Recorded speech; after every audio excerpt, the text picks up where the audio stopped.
这非法运毒品的步数是百百款。即马航空警察伫桃园机场是有查到一个集团，应用健康食品，也就是蛋白粉，去含8公斤的安非他命，对美国走私入来到台湾。这警方是抓到3个嫌犯，也若主嫌到今又被抓到。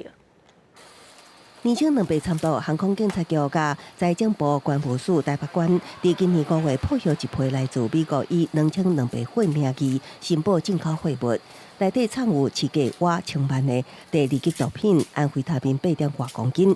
专案小组布线对峙，当场逮捕来领回市长加市王2个嫌犯。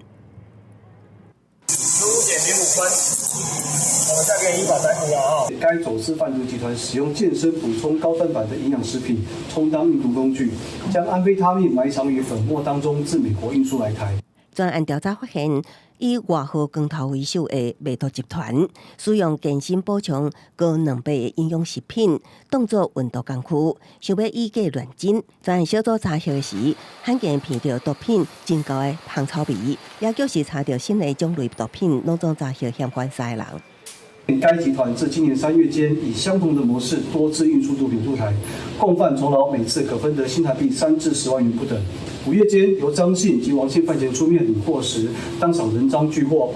到案的市长甲市王的2个嫌犯，因为无处理空上甲安家费，透过专案小组提示所掌握的证据，将其尾放入心房，受其指控主嫌光头种种犯罪事实。经过地检署提起公诉，分别对市长、市王2个人集体求处7年有期徒刑。